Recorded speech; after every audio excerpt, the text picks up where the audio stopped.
What's up everybody, welcome back to Double T Gaming, and today I just really want to sit down and analyze these new Alolan Forms in Pokemon Sun and Moon. If you don't know, in the upcoming Pokemon games, some of the original Generation 1 Kanto Pokemon are basically getting revamped. They're getting these new forms called Alolan Forms. Now these forms completely change their typings and their looks, and I personally think it's Nintendo's way to get people more interested back into the older games generations, and just a way for them to remember their roots. Now as of right now, there are 8 confirmed Alolan Forms. I'm not going to be going into any leaks or anything. The ones I'm going to be talking about are confirmed by websites such as Cerebi and Bulbapedia, so these are the legit ones.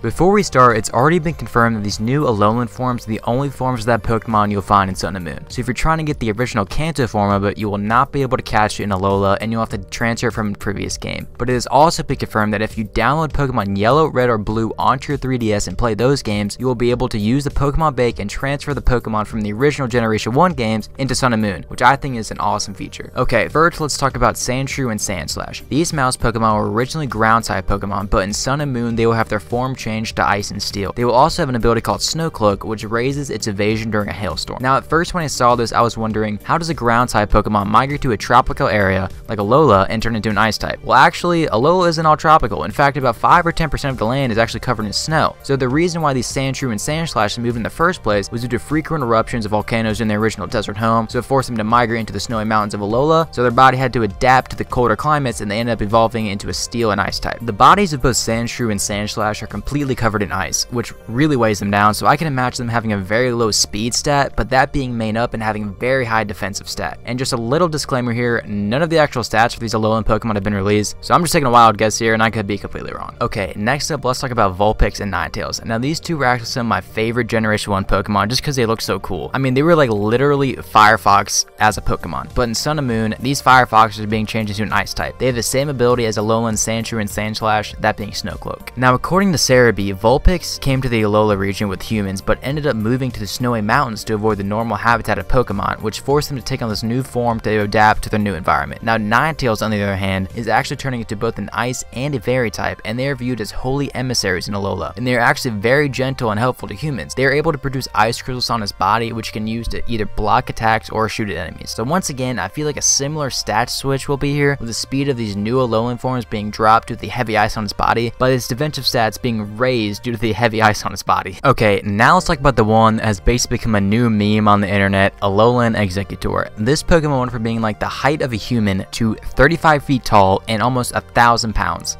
What the heck? But actually, if you look at the Pokedex entry for Exeggutor in Pokemon Emerald, Ruby, and Sapphire, it says that Exeggutor originally came from the tropics, and its heads steadily grew larger from exposure to strong sunlight. So my theory is the Exeggutor that are found in the Kanto region were actually like a broken off branch from the Alolan Exeggutor. Basically, I think that the Alolan Exeggutor is the true form of Exeggutor, because as we saw in the Pokedex entry, they're originally from a tropical area, and exposure to the sun grows its heads. So the ones that move to Kanto aren't being exposed to as much sun as the ones that are in Alola. There are a lot of different theories about this, but once again, I just think that Alolan Exeggutor is the truest form of Exeggutor. Oh, and it also turned into a dragon type for some reason.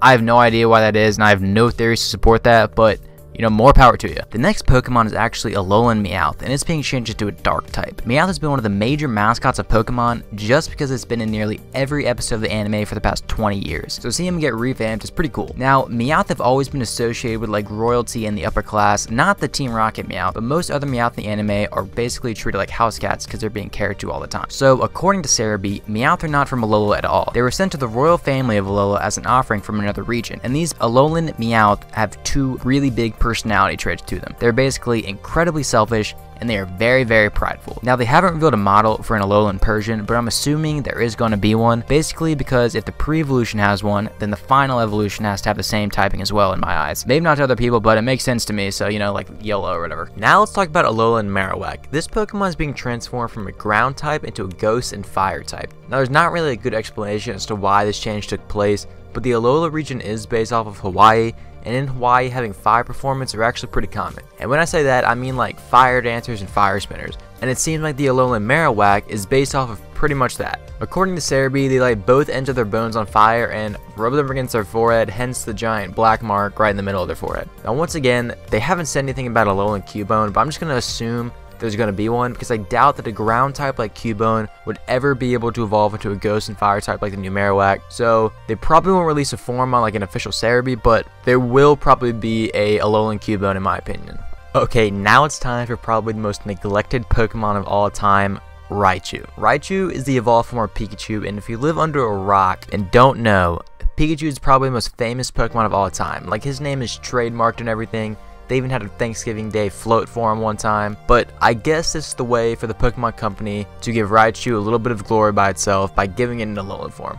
Now, this Alolan form is actually going to be an electric and psychic type with an ability called Surge Surfer that doubles its speed inside an electric terrain. They're able to use their like psychic powers on their tail and ride them kind of like a surfboard. According to Cerebi, Pokemon researchers don't even know why Raichu's form changed, but they also don't really seem to care. Now, this one I think is a little bit different than the other ones when I'm talking about its pre-evolution having an Alolan form, basically because this one evolves in a completely different way than the others. To evolve Pikachu from a Raichu, you need to use a Thunderstone, and it's not unheard of that when using a Pokemon Stone, the typing completely changes. So I don't know if there will be an Alolan Pikachu, but I really don't think there will be, just based off of how iconic Pikachu already is, and I feel like the Pokemon Company and Nintendo just don't want to mess with that. But if there is a Psychic Electric Surfing Pikachu, could we see the return of Puka, who was the original Surfing Pikachu?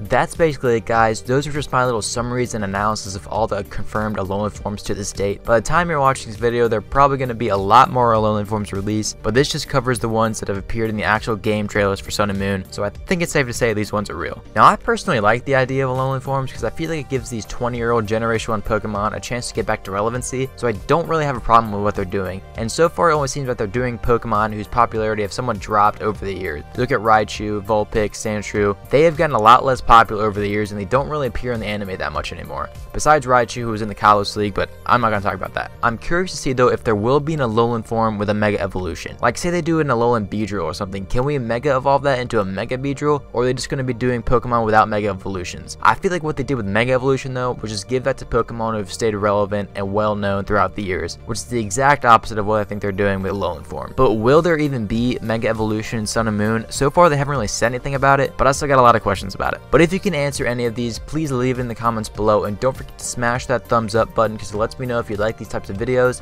Thank you guys for watching. This is Double T Gaming, and I'll see you guys in the next video.